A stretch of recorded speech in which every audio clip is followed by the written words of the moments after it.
the moment our fellow geeks, dweebs, nerds, and other unfortunates have been fervently waiting for has finally arrived. It's time for TMI, Confessionals of the Nerd Kind. And now, your hosts, Jeff Nerfherder Chandler, Jim Kaiju Baker, and Mike Mjolnir Evans.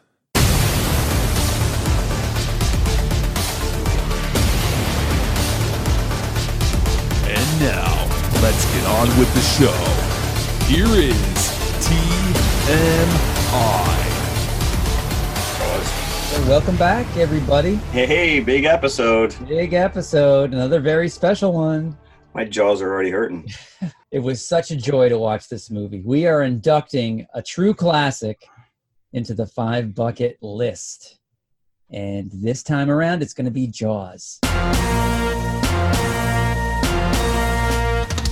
Jaws. This should have been our first. It should have been. Should have been the very first. Yeah, it was a joy. I mean, this is the type of movie that whenever it's on, you find yourself stopping and watching it. But to watch it with a critical eye, you know, now that we talk about these movies, and I may have certain feelings about things, and then when you really start thinking about like why these movies affect you a certain way. And obviously, I was all of 7 when I saw this. Now, is this one of the movies that your dad took you to go see? No, it was not. My early history with Jaws isn't even with this particular film. The first Jaws movie I saw was Jaws 2. Really? Yes. Okay. On that TV? Wasn't even in the theater. That was on the ABC Friday Movie of the Week. I remember watching that. I think I was at my friend Dennis's house when that was on. Yep. Yeah. And the next day, everybody maybe it was during the summer, but either I was over at my friend's house with a bunch of other kids or it was at school. And we were all talking about, we had all seen Jaws 2 on ABC the previous night. Yeah, because we had 3 channels. Yeah. They tried to reenact the scene with Roy Scheider hitting the oar. Oh, yeah, on the cable. On the clothesline in the backyard. It was that for a sequel off this movie, it was pretty well done. Yeah, and someday we should talk about it, and it's on its own. Right. Too. Yeah. But that's not what we're teeing up today. We were talking about the original. And I've gone on record on this show that I was the tender age of 7 when my parents dragged me to the Bath Drive-In. And I saw a double feature of Jaws and Death Race 2000. It was with Jaws that you saw. It was with Jaws. And you have mentioned Death Race many, many times. Yes, yeah. It was one of those movies that just sticks with you. And like most people, this freaked the living crap out of me. My grandparents lived on a lake, and we spent a fair amount of our summers there. And it traumatized me, as well as it probably did a lot of people. Yeah. So did this lead you to have nightmares or? Not necessarily nightmares, but I will tell you, well into my adult years, I had a hard problem closing my eyes in the shower. Really? Yeah. I actually finally committed this, did a cathartic illustration of a girl in a shower with a giant great white shark head coming through. Maybe I'll share that on Facebook. But it really took my daughter, when she was really little, became obsessed with sharks. And I was forced, like, the one thing we always never shied away from is my kids, if you took them to the bookstore, you want a book, I'm buying you a book. If you're going to invest in reading. And so we had numerous shark books on shark attacks, shark species, you name it. And I think it really kind of lessened my phobia. I became, to the point where I have actually, we've had discussions about like going cage diving with sharks. And I probably could do that now where, go back. With a great white or with Yeah. I have a buddy who he's an avid scuba diver and he's gone down with whale sharks and all this other stuff. Wow. And I've had these discussions and I'm kind of like, you know what? I actually think that, like, because I think that the stigma, when we were kids, they were just this massive man eaters. And now after 20 plus years of Shark Week, you realize that they're not quite the monsters that we were led to believe. Correct. So, but listen, they could still eat me. They could, yes. So let's get back to your phobia. Oh, okay. The confession that you just gave us, that you could, only as an adult could you finally open your eyes in the shower. Yes. How did you envision this? Like the land shark from SNL coming into the bathroom?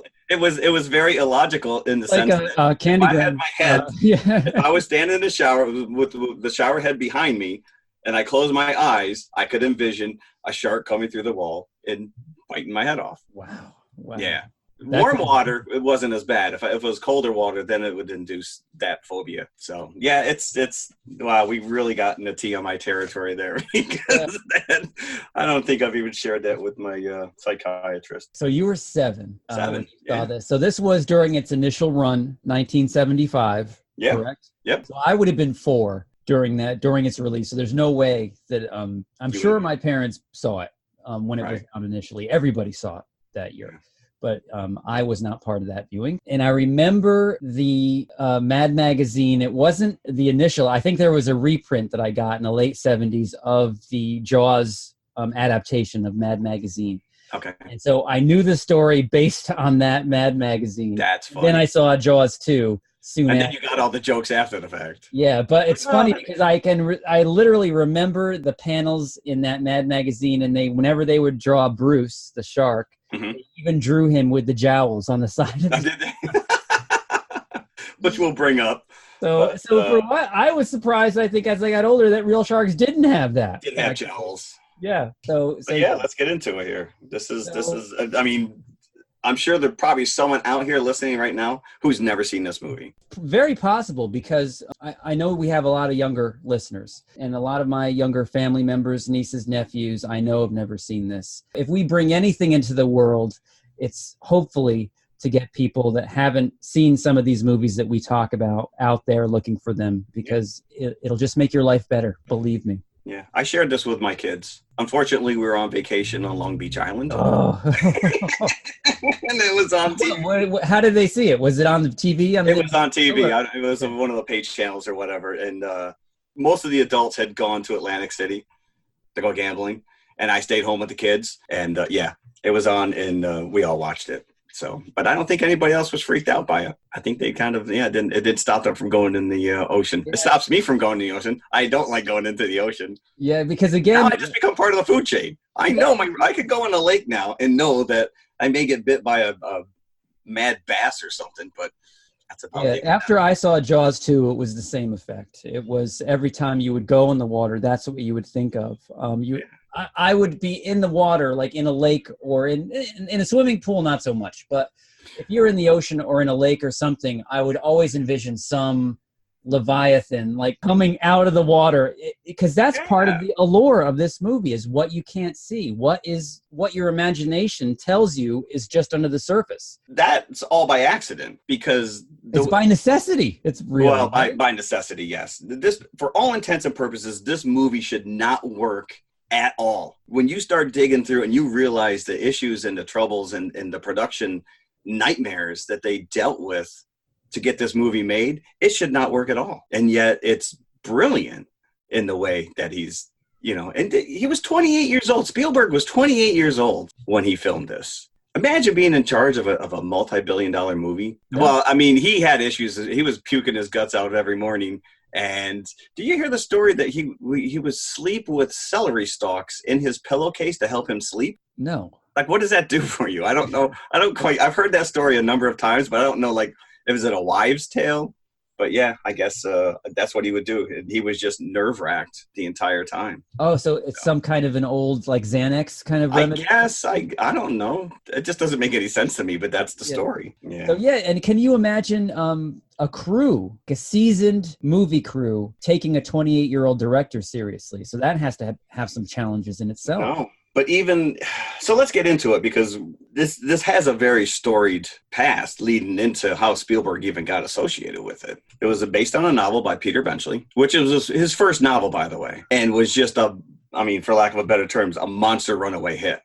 like they knew what they had in their hands. It was a Bantam, I think, that had the rights. Yeah, I think he did. And it was a bidding war for the movie adaptation before the novel even came out. And who were the two producers? Robert Brown Zanuck and Zanuck. Yep, David Brown and Robert Zanuck. So Bantam bought this novel for $575,000, which is a huge chunk of change back in the day. They bought the rights for even more so, and then quickly realized that maybe they should have read it twice because it was almost unfilmable. So yeah, talk about going to the grocery store when you're hungry. Just as an add-on to that, both Jeff and I watched the very informative 2-hour documentary that's one of the bonus features on the Jaws DVD Blu-ray. Blu-ray, yeah. There's a lot of information in that, and we're going to relay some of that to you in this episode. But one of the great stories is that Richard Dreyfuss initially turned down the role of Hooper. And apparently Spielberg went to Jeff Bridges. He went to Timothy Bottoms for this role. They all had other engagements or they just turned it down. He always loved Richard Dreyfuss from American Graffiti. Dreyfuss initially said no because he said, this is more of a movie that I would like to watch than be a part of because it's going to be a bitch to shoot. And yeah, he saw, just based on the script, he saw that what they're trying to do was almost impossible. And then he did a movie where he thought he was terrible and he thought he would never be employed again. And he figured he better call back Spielberg and beg for that part. And he got it. So that's perfectly cast. Yeah. Perfectly cast throughout. Absolutely. Absolutely. But you would think that as a representative of the Oceanographic Institute, I think he says that he's from, yep, that he would be so interested in killing the shark. From the get-go, he's also wants to kill this shark. Right. So it's not like he's any, bleeding heart. No, No, not at all. Yeah. So you mentioned earlier that Leviathan, because I guess Peter Benchley in his pretentious nature had all these really ridiculous titles for this book before they really just settled on Jaws. And of course now Jaws, like they mentioned in the documentary, that you hear that word now and that's all you can think of is the shark, but at the time it meant nothing. Yeah, I think it was Spielberg when he saw the title of the script. What is this, about a dentist? Is this right? But yeah, you had Leviathan Rising, Stillness in the Water. They had like all this crazy stuff, which is, and they talked about, now on the documentary, they would not reveal the director who was originally set to direct this, and they fired him because when Zanuck and Brown interviewed him, he kept referring to the shark as a whale. Yes. And they're like, if you don't know the difference between a shark and a whale, you are not getting this. And they fired him. And the guy said, I think he opened up with, I've always wanted to direct a whale movie. That's right. Yeah. And they were like, we can't work with this guy. Dick Richards was the guy. That was the guy? That was the guy. That was the director. That was the director that they got rid of? You know the story of Spielberg. At 16, he was still in high school, was on a backlot Universal tour on one of those trams, and he jumped off and snuck his way into some of the studios filming. He was so obsessed with the filming process, and Hitchcock was his hero. And he just slowly integrated himself to the point where he would show up every day and get his way onto these backlots and just sit in a film environment watching these guys film. So at 16, he was already on his way. Wow. Where, he would integrate himself into like some of the studio. Steven, can you go over there and grab that reel or do this? And so, but he stole the production notes. He was in one of their offices, and I guess this is when the other director was still attached. And he stole all these. He stole the script and he stole some of the schematics. Went home that weekend, read it, and came back and begged them to let him make this movie. And then that's when they was like, well, we just fired the other guy. You know what? Fine, it's yours. And then he started making demands. We're going to shoot this live on the ocean. We're going to do this. So, yeah. Just the decision to do that alone. There is talk in the documentary about how he wanted to be out on the ocean because he wanted you to get that sense that these guys are totally alone. He wanted any angle that you see, not to have land in it, but you do see land in a few shots. You do. Jaws. And that is what you think is exactly what he was afraid of. Like, well, why don't they just go to that land that I keep seeing? Right. I remember when I first saw Jaws, that's what I thought when I, towards the end, they're not that far from shore. Yeah, I see it right in the background. I see it there. They weren't really sure how to envision the shark because nothing like that had ever been captured on film before. So they went to Bob Matty, who had done the squid in Yeah. 20,000 Leagues Under the Sea. That's a pedigree right there. Yes. I had no clue. That's awesome. And then from there, they started working on the shark. And this documentary shows a lot of great old Behind the scenes, they have a lot of that Spielberg's home movie stuff, which is Yep. great.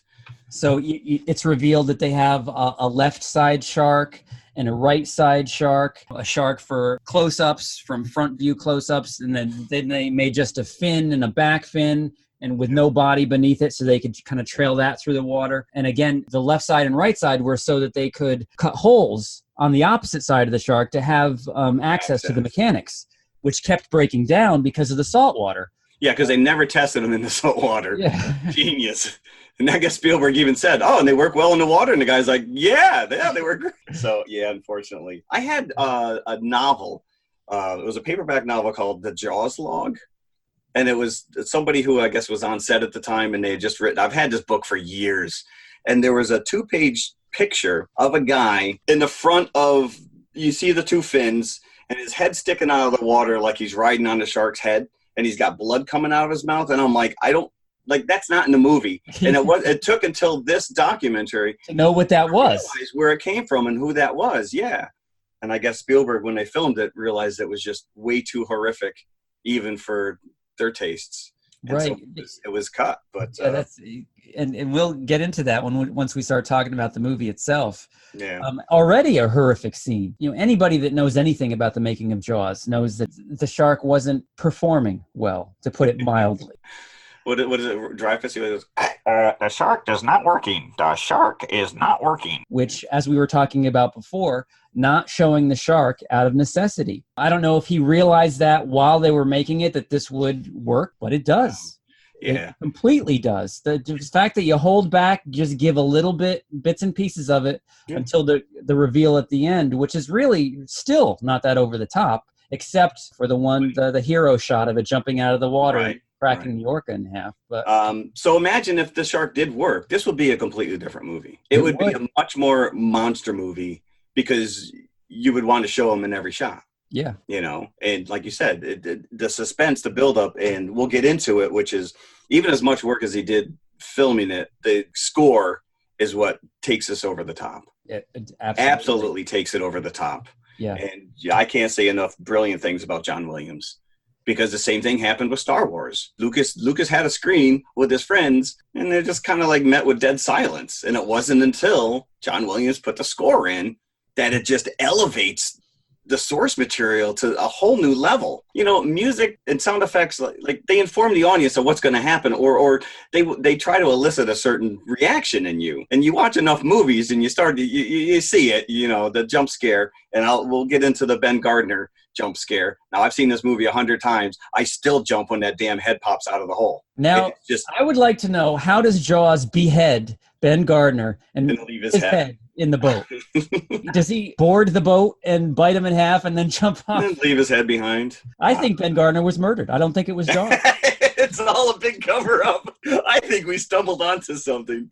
We could turn this into one of those murder podcasts that are always sitting at the top of Podcoin. I think Quint was feeling some of his pressure. There's competition on the island. That's what happened. Yeah. And I guess that guy who played Ben Gardner, he was just a regular guy on... He was the real deal. He was, yeah. He was a local, yeah. So I guess Peter Benchley wrote a number of scripts, but Spielberg didn't like them. Because in a book, I guess there's this whole backstory where Hooper had an affair with Brody's wife, and he's like, we got to just get rid of this. We got to just... So they hired this guy, Carl Gottlieb, who I didn't realize played the reporter, but he lived on the island. Him and Spielberg shared a house together, and they would just rewrite this thing every day, take notes and write new scenes right then and there. And to hear this, you would think that the movie is just like a pastiche, like a jigsaw puzzle, right? Of totally discombobulated scenes. And it's not. It already at this early date has that Spielberg flavor to it of, characters talking over each other at once that you only really get in a Spielberg movie. Like, remember the kids in E.T. at the beginning when they're having the party, the pizza party, they're all talking. Yep. Around the table, the dinner scene in Close Encounters of the Third Kind with Richard Dreyfuss and his family, everybody talking at once. That kind of endearing banter going back and forth between characters. We say Spielberg like an adjective. But yeah, he was this young kid. He had one other movie on, Sugarland Express, I guess. And then Duel. And part of the reason that he tells this story, which is just silly, you know, in his naivete way, which was Duel was this movie he made. It was a made-for-TV movie and just blew everybody away. It is, one day we will have to talk about this movie because it is so well realized, and it's the same concept. It's a monster truck chasing after this guy who's just trying to get on with his day. He's like, oh, well, Duel's got 4 letters and Jaws has 4 letters. So, and basically it's the same plot. I'm made to make this movie. And it's like, that's not a reason you give somebody a multi-billion-dollar movie. He wasn't Spielberg per se. Right. This easily could have destroyed him. Brown and Zanuck had worked with him on Sugarland Express. Sugarland Express, yeah. Also, before we move any further, let me point out that Zanuck of the production team, probably the closest human being gets to looking like Skeletor. Don'ts, half-wits, bunglers, brainless idiots. You couldn't even beat a motley group of gnomes. And that thing was probably 15, 20 years ago. How old was that document? Saying, Steven Spielberg. He's our director. At one point, I think they thought they could just train sharks to do stuff. Yeah, at one point, that's what they were saying, that they wanted all live shark footage. Shark. The filmmakers of a shark documentary that everybody loved. Yeah, Ron and Valerie Taylor, who are well known. Again, going back to these books that my daughter had, they are world renowned. And they even talked about it a little bit, was this documentary they did on great whites like years ago. And it's a husband and wife team, and they brought them in to shoot the real shark. They knew pretty quickly, reading the script, that they weren't going to be able to shoot an actual 25-foot great white. Like in Australia, the biggest that they've seen is 14, 15 feet. So they thought that if they scaled down, because they wanted them to shoot the underwater scenes, which would have the Richard Dreyfuss character in the shark cage. So they thought if they scaled down the shark cage and had a little person in the cage, that it would create the illusion that the 14-foot shark was actually 25. Which is pretty smart. But the problem was the little person that they hired was not very comfortable, as anybody would be, I was going to say, yeah. I mean, because again, to him, they do look like a 25-foot shark. It's the monsters. You got to wonder, was it like just a prop cage? Was it like a real cage that where he felt safe? And thankfully, there is one shot in Jaws where you see the shark getting caught and going nuts, which actually happened. The great white, when they were filming him going around the cage, he got caught in the winch, I believe, between the boat, and couldn't free himself, and then broke the cage from the boat, and the shark thankfully got out of it. But imagine if the actor was in there when that happened.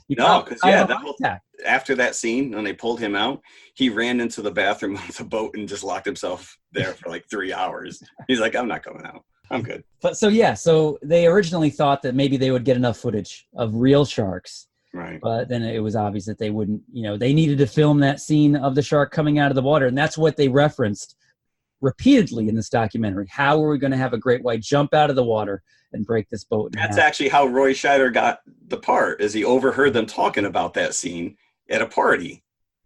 And I guess he just kind of integrated himself, and he's like, well, what about me? These guys are nuts. That sounds great. Yeah. Little did he realize, right? And he looked good, too, in that documentary. I mean, it's unfortunately he's passed away. That documentary was probably from the late 90s, because I remember seeing that for the first time a long time ago. But the version that I watched of Jaws for this show was the Blu-ray. And I purchased the Blu-ray specifically to watch it for this show, because it was only $6.99, and I'm like, I'm going to watch the best possible version of this that I can. And let me tell you, the opening shot of the girl swimming in the water, is it cleaner? Always kind of blurry. Yeah, they had to. Yeah, but you can see everything in that shit. Really, I'm surprised that, because that was one of when they came back with that footage, like, what the hell kind of movie are you making here, Spielberg? Yeah. And so the camera guy, the cinematographer, just said, we'll fix it in post. We'll just, dump it down. But no, for a good 2 or 3 seconds there, it is an NC-17. What's your name again? Chrissy. Where are we going? Swimming. Slow down! Wait! I'm coming! I'm definitely coming!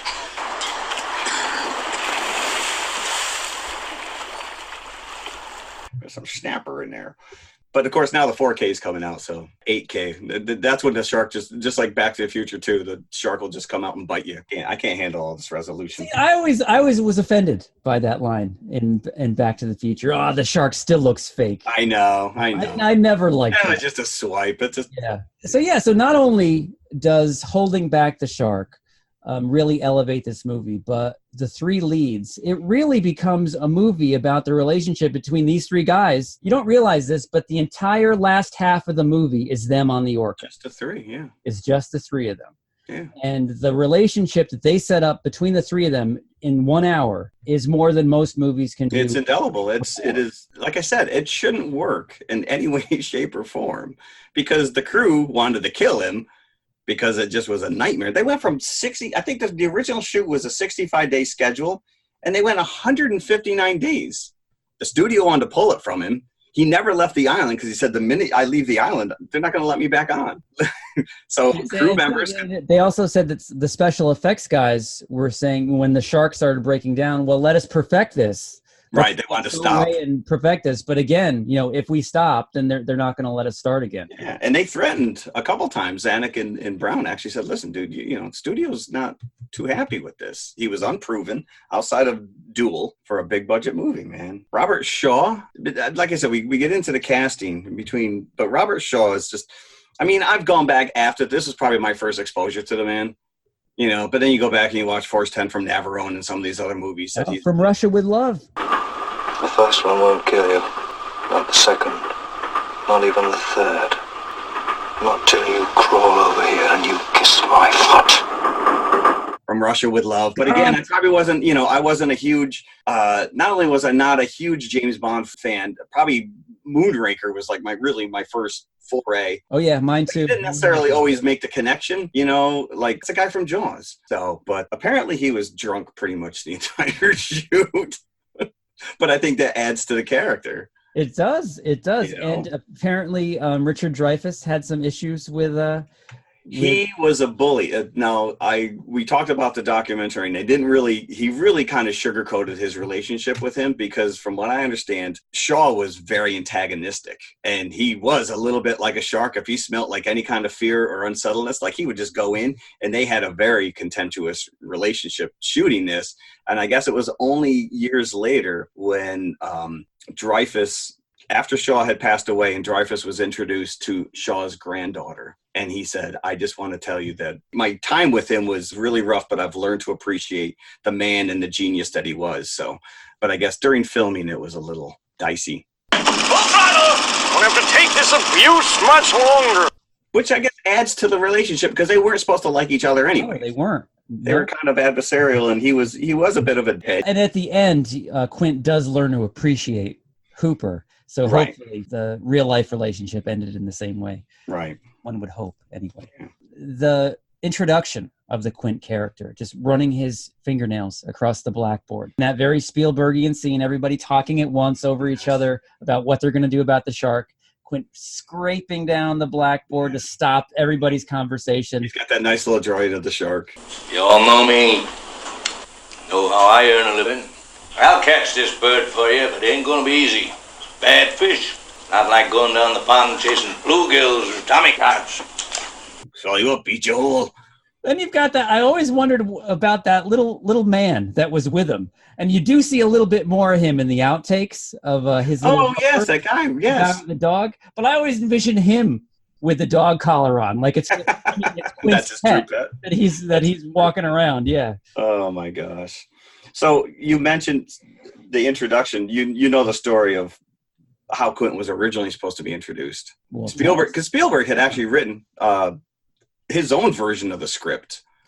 So this is when I guess you're a naive director. You're like, well, screw it, I'll just write this damn thing myself. He was originally supposed to be introduced in a movie theater, laughing maniacally while watching Moby Dick, because the end of the book, that's exactly how Quint goes out, Ahab style, harpoon to the side of the shark, and they both die together. But the way that Spielberg tells the story, which is that Gregory Peck owned the rights to Moby Dick, and it wasn't necessarily that he was opposed to them using footage from the movie. He just didn't feel that was his most powerful performance, and he didn't want to put out there. which I find really bizarre. So he owned it just He to owned the suppress it. rights, I guess. He said, "Yeah, no, we're good. You didn't know. I don't want you to do that."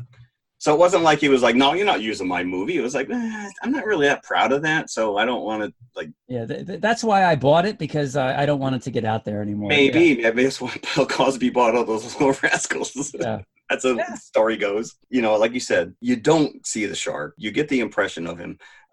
There's enough craziness going on. And that scene where they let all the fishermen go loose and they're all going to go out and catch this thing. It's like a regatta. It's a crazy scene because there's a reward for this thing now. Yep. And these knuckleheads are out there and they catch this tiger shark. And which doesn't appear to have any teeth, by the way. What kind of a shark is it? I don't know. I think it's a macaw. Got a deep throat, Brad. Yeah, but what kind? What kind of shark? It's a tiger shark. A what? So you want to know? I'm going to tell you the story about this tiger shark. Which obviously there were at that time of this year there were no tiger sharks. There was no sharks big enough that they could commandeer and use as a prop. So they sent someone down to Florida and they hired a fishing company to go out and catch this fish. And then they were going to fly it back. They literally had to do this over like a weekend. They tried to put it on a commercial airliner, and whether it was United Air, Pan Am, or whatever at the time, they're like, "You're not putting that in my plane." So they had to pay for a private plane to fly down and grab that fish and bring it back on set. So that's where half the budget went, flying that fish first class back up. And they said by the time I got there, it was stinky and raw.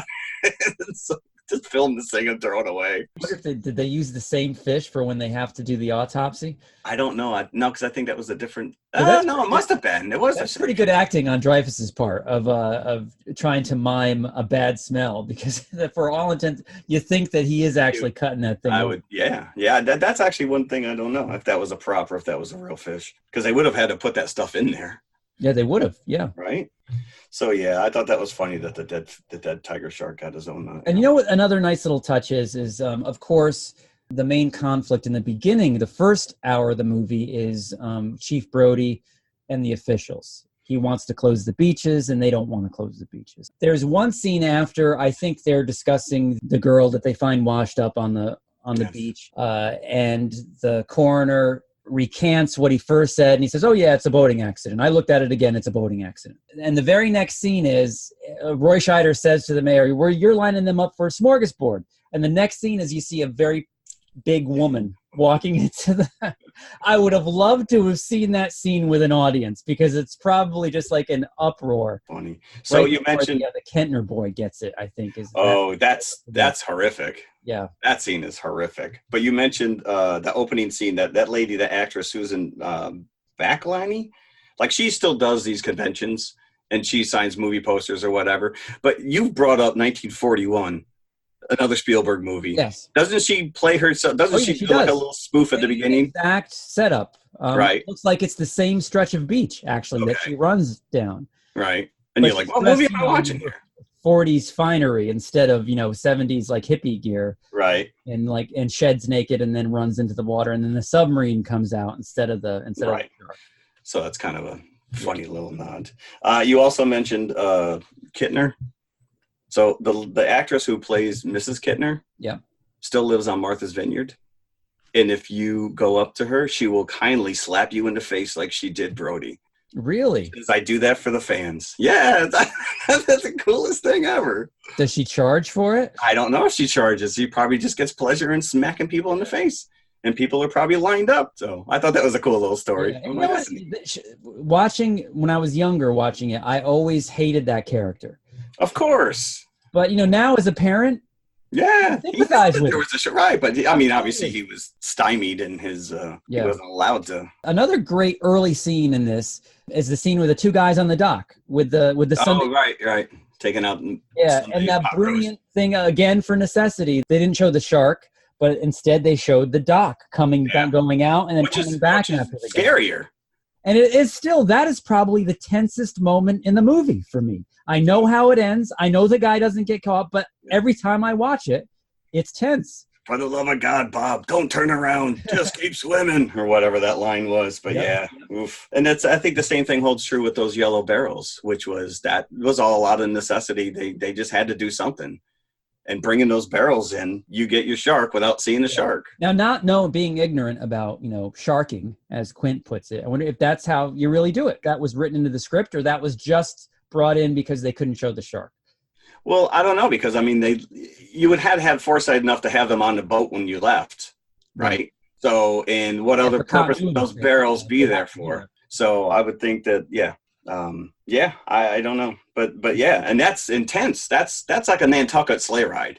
When you read about these gold guys, back in the day, out whaling, and you would harpoon a whale and then you just hang on for dear life. That same thing will hold true with the barrels. Getting into the last half of the movie, which is our 3 main characters on the Orca, which I always used to wonder, is Orca the movie a direct reference to Jaws? It did come out. It was kind of a weird coincidence because it was right on the coattails of Jaws. So you get these 3 powerhouses, Scheider, Dreyfus, and Shaw. They have a couple of encounters with the shark, and the great "we're going to need a bigger boat" reveal. Chief Brody chumming into the water. I can go slow ahead. Come on down and chum some of this.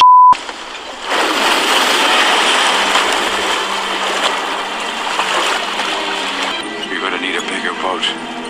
Which he ad-libbed. Even Carl Gottlieb, he's like, listen, I'm proud enough as a writer to say that I didn't write that. Yeah, and you could tell Scheider, when he said that, was very pleased with himself. Hell yeah.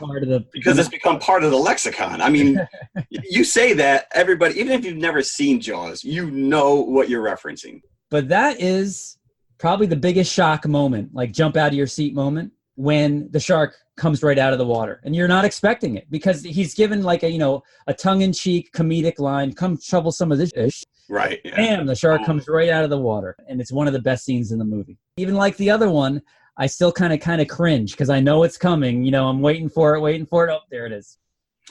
I love it. But before we get ahead of ourselves, I wanted to go back to that book that you were talking about with the shot with the guy riding on the front of the shark. Yes. Because that is the second attack after the Kintner boy, where the shark is in the bay. In the bay, yeah. Brody's kid, right? So this is a fisherman that's in the bay, and he's in between the shark and the kids, and the shark ends up attacking him. And that's when you first see the shark at all in the movie. You just see it below the water, and then you see the briefest of shots of the shark just out of the water chomping down on this guy. And it is such a horrific visual that, and it's just there for a second, but that's all you need. That's all you need. And all of a sudden you get that scale reference as well. Yeah. You realize this burned into your memory, that one scene. Yeah. And again, we were talking about that was supposed to be followed up by this guy being pushed by the shark with blood bubbling out of his mouth. So, like you said, the scene that they showed in the outtakes was like him riding on the head. Yeah, which is almost physically impossiable. If you think about the anatomy of a shark mouth and head. The mouth is much lower in the water than the fin is. So, it's, Yeah. So, but he was holding Brody's kid. So, as the shark wouldn't bite him. So, it's just this really weird visual. Yeah, he's like literally like inches away, blood gushing out of his mouth with the kid like screaming, and it's just. And I can only imagine seeing this in a book. Like, what is this supposed? Yeah, the kid wasn't in the picture. It's just him with the the. And I'm like, is this like someone screwing around while they were filming? Like, there was no point of reference in that book as to what that was from. Yeah. So until I saw this documentary, like 30 years later. Great scene. Yeah, that's actually what almost got them an NC-17 or an R, because this is PG. This is a PG movie. And Spielberg mentioned the fact that they made him cut a couple seconds of that severed leg coming down on the ground. Okay. Because that was what pushed it over into like an R rating or something. So, but they did, I guess the studio did argue that, it's a monster movie. It's a creature. No one's going to go out and start eating people. It's not like a guy running around with a gun kind of a thing. Yeah. So they argued the fact that it was just nature and that it wasn't as horrific as you're led to believe, but there was a lot of blood. And that's how so many kids ended up seeing this at a young age, because it was PG. It was PG, yeah. So I don't think my parents knew or cared. Maybe, I don't know. Listen, I've gone on record numerous times that I've shared probably movies with my children that they were not old enough or mature enough to handle. So I can't blame my parents. Thanks for all those years of therapy. Yeah, I don't know if I would show my kid this movie. I don't think he could handle it. No. I wouldn't want to invite the sleepless nights upon myself by doing that. So well, yeah, that is true. That you set yourself up there. Yeah. And you talk. We talk. We'll get into the Indianapolis speech. Let's talk about it now, because Yeah. let's fast forward back onto the orca. Yeah. So we have the reveal of the shark when Roy Scheider is chumming. Then you get the full scale of the shark, because with that great John Williams kind of lush, you see the shark swim right by the orca, and you get a sense of its full scale. For those 25. You figure for those shots where you see the whole thing just under the water, they're filming one of the either the left side or the right side sharks. And it's just amazing because they couldn't erase anything that showed up, like in terms of that gimbal and the track that it was on. Yeah. They managed to hide that completely under the water while showing the sharks under the water. Well, I guess that was part of the reason why they chose Martha's Vineyard, because of the fact that they could be a mile out or whatever, and they were really only about 30 feet deep with flat sand bottoms. So he was able to put that sled, that track on the bottom and just let it go without being encumbered by rocks or coral or anything else. And the murky water probably didn't hurt. Yeah, and the fact that on the orca, whenever you have to go from the front of the boat to the back of the boat, you have to go walk on the side. That'd be it. Every time the characters had to do that, they always made sure to show them slip a little bit, like oh. And that was also part of his genius, which was his camera angles were always like almost at water level, so you never got that sense that you were really kind of above it all. You were more like, I'm right here. This thing's right underneath me. It adds to the claustrophobicness, I guess, especially once they're on the boat. I mean, there's nothing safe about that boat. No, not at all. Once you see the size of this thing, and it was a piece of boat to begin with. So, he did tell the story that they only had one boat, and it sank. And they're screaming, "Get the actors off the boat!" And the guy's like, "Screw the actors, save the sound department," because I guess he had all the equipment on there as well. Yeah, I envision him like John Cusack from Say Anything, holding his sound equipment above his. So that leads us to the great Indianapolis speech, where you learn what Quint's motivation is as to why he goes after sharks. And then before that, you've got the scar back and forth between Hooper and Quint. And there's one great little scene. Brody looks at a hernia scar or something, and he's like, no, I don't think I'm going to get it. I'm out of this conversation. But then, yes, that Indianapolis scene, which was not written by Shaw, but it was augmented, let's say, by Shaw. I guess the way that it was written, he didn't think that his character would say it that way, or he couldn't deliver the lines the way that it was written. Right. And he went back and retooled it. Very gripping, puts you right there, kind of a story of all these sailors in the water. You know the thing about a shark, he's got lifeless eyes, black eyes like a doll's eyes. When he comes at you, he doesn't seem to be living until he bites you. And those black eyes roll over white, and then you hear that terrible high-pitched screaming. The ocean turns red, and in spite of all the pounding and the hollering, they all come in and they rip you to pieces. And that's a horrific story. It's true. It's a true story. The one thing they don't really mention, because Hooper immediately recognizes, the Indianapolis as the story. You were on the Indianapolis. That ship delivered the bomb that ended World War II, basically. And they were on their way back when they got torpedoed. His telling of that story is just so gripping.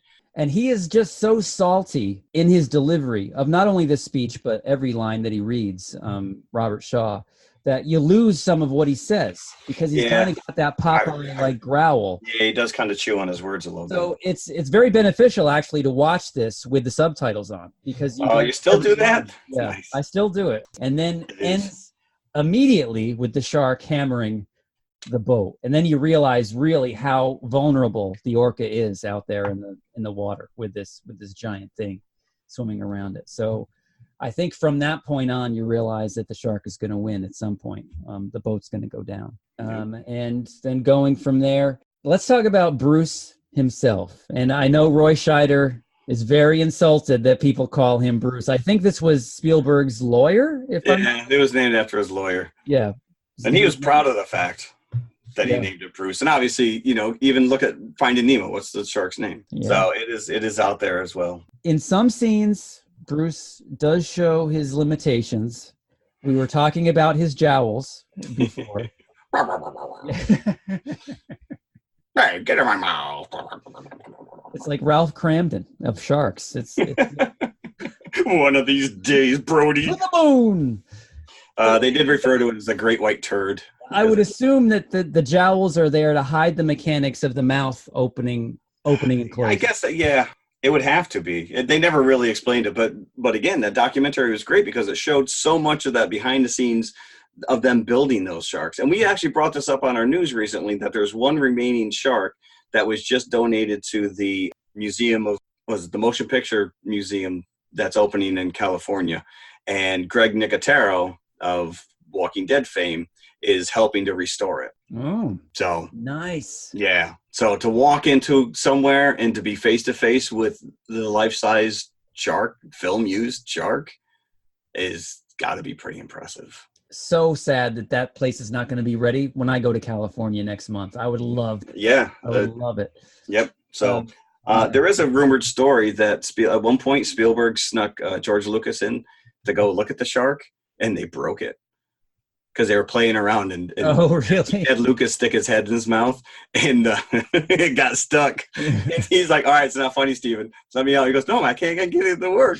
And so they had to pry it open. And he's like, "I think we broke this. Let's get out of here." Oh. I don't know if that story's true, but I still think it's pretty funny. Then there's that famous on-set photo of Steven sitting in the mouth of the shark coming out of the I think those teeth would still be hurting. Yeah, you think that they would because they look pretty sharp. I'm sorry. Listen, you know what? I don't care that it's fake. I'm not getting in the water with that. Yeah. I'm in a movie theater the other day, and they had a giant, one of those big poster displays of, 47 meters down, and they have just the shark head with its mouth open. I'm like, it'd be a funny picture for Instagram. I couldn't do it. Oh, so really? As much as I say I'm over it. I would. Yeah, if I was like on that set, knowing it was fake, I still would be uncomfortable with that thing. I wouldn't want to be in the water with it. No. Like you mentioned before, at least you could go in a pool. No, not they have these stupid like inflatable sharks that you can put in your pool. Sorry, not gonna happen. I'm sorry, that's a nightmare. Just a relapse in a heartbeat. So that leads to the next scene of Hooper going in the cage, going under the water. And now, apparently, from what the documentary tells us, this was not filmed on Martha's Vineyard. Which I had no clue. They needed clear water. This was all done in Culver City in the, what they call the Esther Williams tank? Esther Williams tank. Yeah, so they didn't even use Richard Dreyfuss, which was the crazy thing. Yeah, I had no clue. Yeah, so all those close-ups of Richard Dreyfuss going, brrr, brrr, right. That's not him. That's not him. Yeah, I had no clue. And the shark does look a little bit improved because he lost his jowls, I noticed, when the shark attacks the underwater cage. Yeah, but you see like the fiberglass on the side is like shimmering, like it's like peeling off him. It's like it's vibrating. Yeah. Like you said, once you start getting into like this Blu-ray high definition, some of it falls apart. But it's endearing though. It's endearing. Oh, absolutely. Yeah. Absolutely. I mean, like I said, it's amazing that this movie was made at all or finished. And then to take it. And I guess when they finally did the screening, he left. Spielberg didn't even film the final explosion. He was off the island by then because he had to go and start doing pre-production work or post-production. Oh, really? Yeah, so he did not film that last shot. So that was just like a pickup shot from the second unit. Yeah, I guess, along with that, some of that tank stuff that they did in second units, because there were still holes. And so when they showed it to an audience, this was before they had Williams soundtrack. Again, he shows it and because they get silence. Yeah. They're like, okay. They're like, okay, what do you mean okay? Blood, sweat, and tears for the last year and a half. But remind me, was it originally supposed to end? The novel. How does the novel end? It wasn't the explosion. No. It was the whole Moby Dick Ahab. It was Quint tied, harpooning him on the side, and he was attached to him, and they both go down together. And I think that Hooper didn't survive either. Okay. So, it was just Brody. Yeah, Hooper would have had to pay for that affair, right? So Hooper's character. Right, exactly. Yeah, I'd be like, dude, I got one bullet left. Yeah. No one will know. Yeah, I'm sorry. Shark got him. I tried. So, and then eventually thought, reading that in the script, a tank exploding, that it was completely ridiculous, that nobody would buy it. But I think Mythbusters actually went up against that at one point, trying to prove or disprove that could happen. And Spielberg, what was his argument? He's like, listen, if I got you for the last hour and a half and I pull something ridiculous like this, if you're in, then I have you for the next 3 minutes. Again, I would have loved to be with an original audience that had never seen this before. Yeah, it's arousing. It's exactly what you want.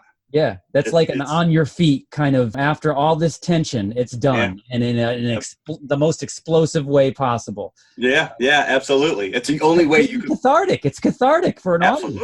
Absolutely, until the 2 came out, and then the second shark shows up. Yeah. So I want to bring this up because if you've ever seen Jaws 4, The Revenge. No, I have not. Okay, it chases Ellen. All the Brodies have been eaten away in the last 3 movies, and Ellen is left with Michael Caine, and they're run down to the Bahamas. It's a horrible movie, dude.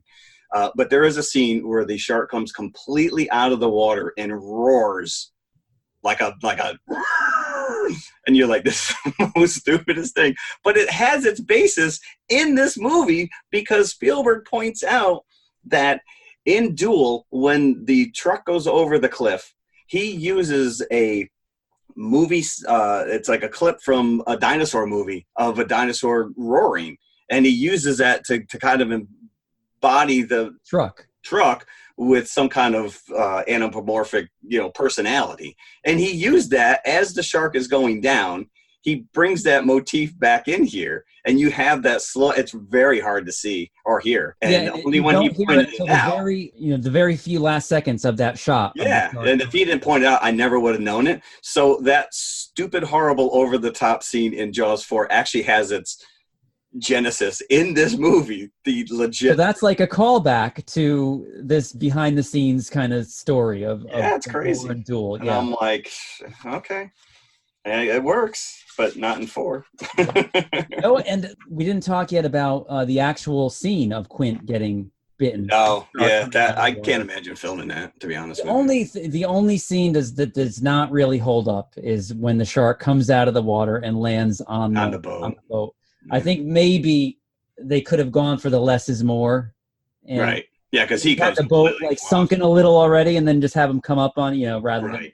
But you watch enough of these Shark Weeks, and they have their whole specials devoted to these air sharks, these sharks that come completely out of the water. Yeah, and that now. Yeah, you're right. So there was some basis for it, fact, but it's a monster. The shark or the mechanical shark is. Oh, yeah, he comes up and it kind of flops. Yeah.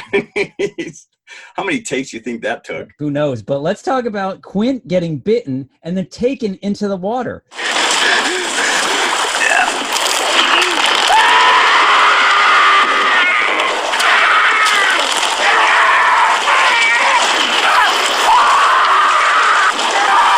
Imagine that actor being dragged by tons of mechanics underwater.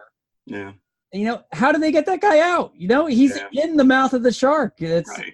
Yeah. Geez, that would have been frightening. Like being pinned by 4 tons of whatever. Yeah. How much pressure do you put on these things? And again, like we said, that promo shot with Spielberg laying, parallel in his mouth. It's that's not a dummy. That's a real guy in the mouth when he goes sharp. Yeah. I don't know. Yeah.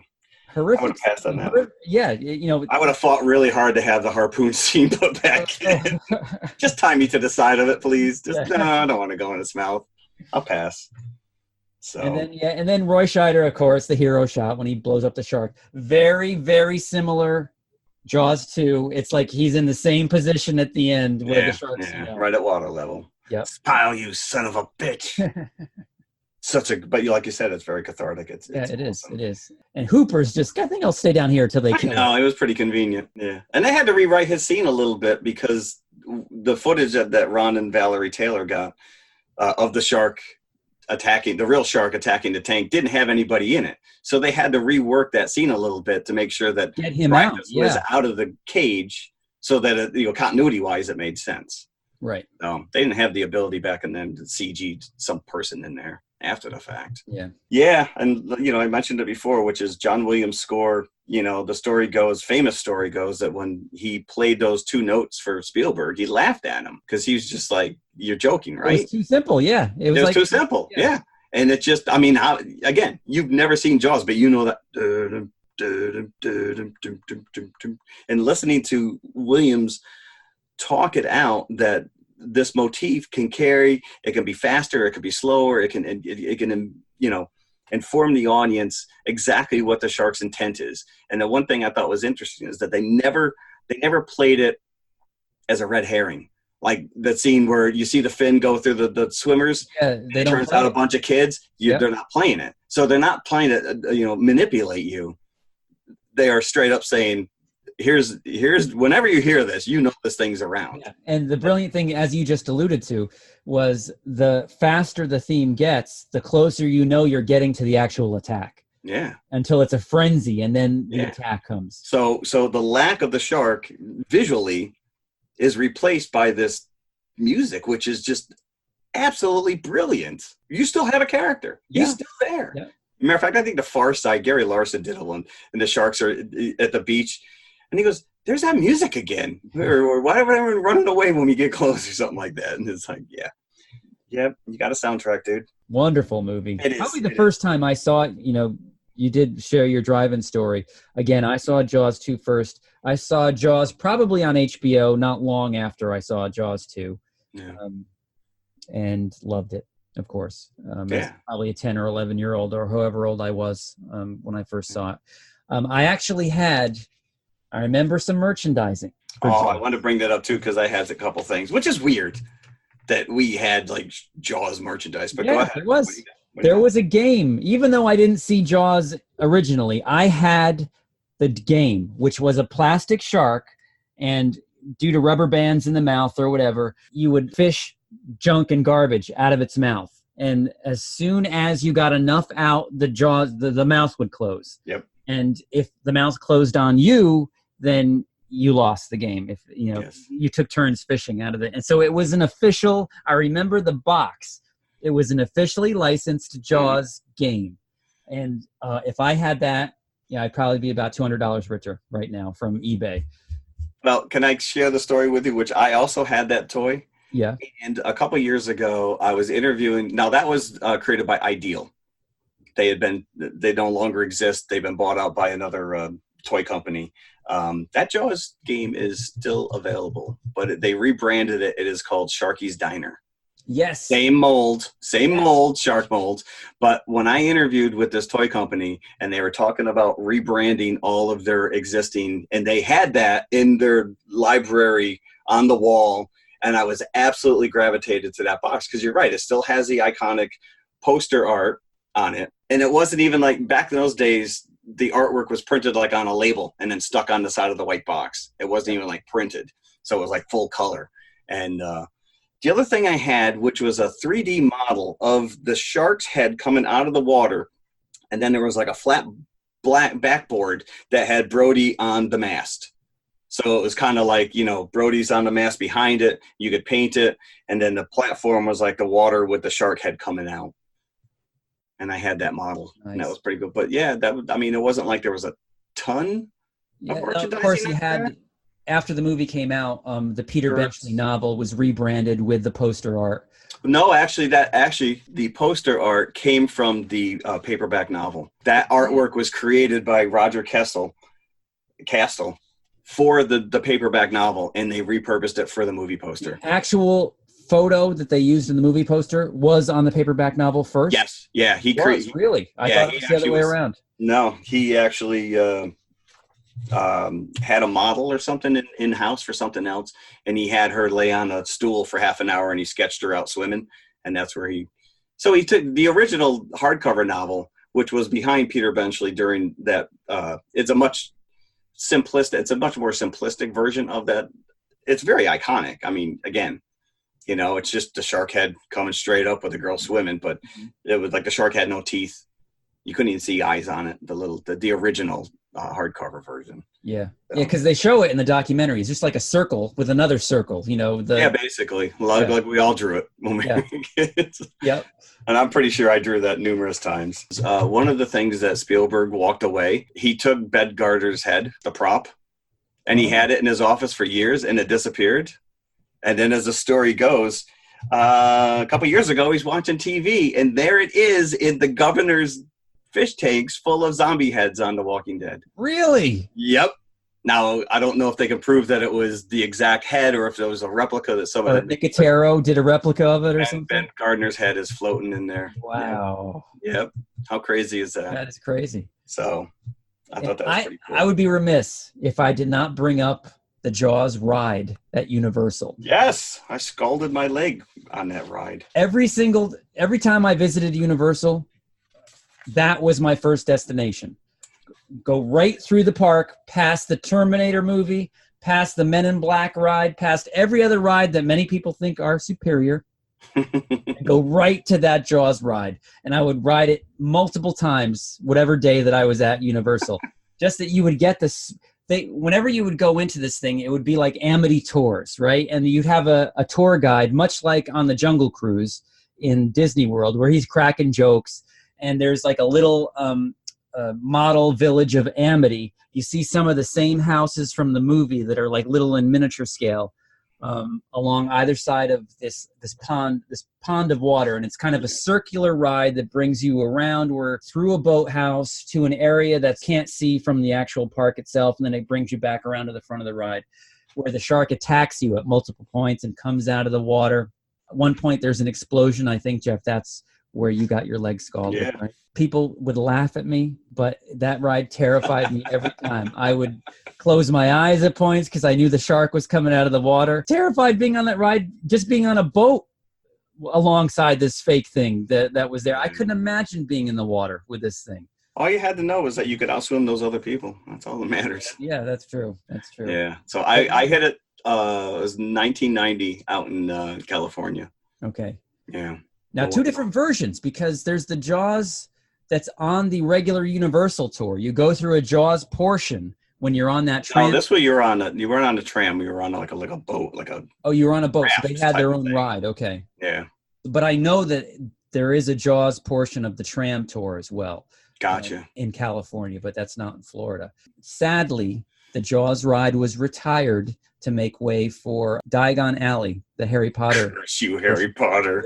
And you know what? I knew it was gone. But when the first time we went to Universal and that was gone and Diagon Alley was there, we go in and we're walking through Diagon Alley, just marveling at all the Harry Potter stuff. And all the employees there are in character, right? So a lot of them come up to you and say, welcome to the Three Broomsticks or what have you. And some guy came up to us and was doing his Harry Potter spiel. And I said, wasn't Jaws around here before? And the guy got really awkward and he's like, and I had a great character. I had on my Jaws t-shirt and everything that day. So here I am, like, and I'm winding this guy up. I'm here just to go on the Jaws ride. And he had to break it to me that the Jaws ride had been closed years before. So I finally said, we got a Jaws nerd in aisle 7. Jaws nerd in aisle 7. And he did note to me very apologetically, he said, we did move the shark that you can take pictures with, because there was... Oh, yeah, the big hanging one, yeah. A big hanging one. We moved it out by the pier in the San Francisco area of the park, so you can... Yeah, good luck. That's outside the park. You can see that on your own time. Now, would you like some butterbeer? You know what, your shark talk. Yeah, no longer there, unfortunately. Okay. So maybe we'll go to California and I'll try to go on that tram ride and see if that's still there, and I'll report. Worthy inclusion to our 5. Yeah, put Spielberg on the map, man. We would not have the man. I'm sure it probably shaved a couple years off his life, but it's fun listening to it, especially Dreyfuss talk about this stuff. Oh, I know. He is just so I would listen to him for 2 hours by himself, Richard Dreyfuss, his stories about this thing. But yes, Spielberg definitely cut his teeth on this movie. What do you do after this? He went Close Encounters? Close Encounters was his next one. Yeah, Close Encounters. Which I think then he ended up going to Columbia for Close Encounters. He left Universal. we'll have to maybe talk about that on another episode. But for some reason, Universal didn't take Close Encounters. That he had to go with another studio. You're probably like, yeah, we're done with you. you made us billions. That was the first movie. Well, how much? It was the first one to break like 100 million. It was, yeah. It ushered in the blockbuster what era. We refer to as the summer blockbuster. Yeah, I didn't. But for 2 years, it was the all-time champion until a little movie called Star Wars stole it. Yeah, and then he had to concede defeat. Yeah, but starting with Jaws. Well, maybe 76 wasn't really a big blockbuster year, but starting with Jaws, pretty much every summer after that, there was a huge movie that came out. There you had Star Wars, you had Superman, you had Alien, you had Empire, Raiders of the Lost Ark, and just going on and on and on and on. It really, I think studios felt that they had to come out with something incredible every year. Yeah.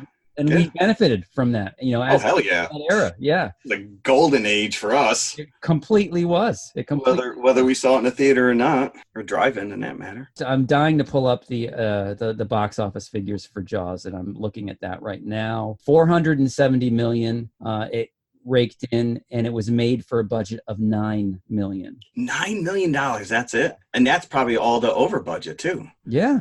I mean, that's crazy. So that is minuscule. And of course, it is currently part of the National Film Registry, which names movies that are culturally, historically, or aesthetically significant. And now, do they take those movies? They take the raw film and they put them like in some cave in the Yucca? I would hope so.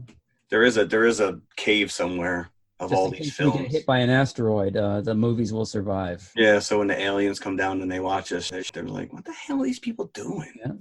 No, they hopefully have some Jiffy Pop popcorn there too, so the aliens really can get the full experience. Yeah, maybe. And afterwards, maybe they'll listen to our reviews. Yeah, maybe. Like, too bad we destroyed them. It's fun. I think I think we've exhausted. I think we have. My jaws are tired again. Yeah, that's twice I use that joke. All right, very cool. So next week, maybe Ready or Not. If we are ready or not, we'll review that movie for you. And along with Ready or Not as our classic feature, we're going to be watching 1979's Tourist Trap. This movie haunts me to this day. I saw it as a kid, Saturday afternoon, WOR-TV. And Tourist Trap is actually a listener request, our second ever listener request, put out there by Jen Jones, a very good friend of mine from the UK, also haunted by Tourist Trap. So I think we're going to be cathartically working through some of our issues next week. Cannot wait for you guys to see this one. That's fine. Maybe even our erstwhile third member will return for this Unless episode. Something not to his liking. Yeah. So, all right. He doesn't play by the rules. All right, kids. Thanks for listening. See you later. Bye. Bye. Bad fish. Not like going down the pond chasing bluegills or tommycats. A what?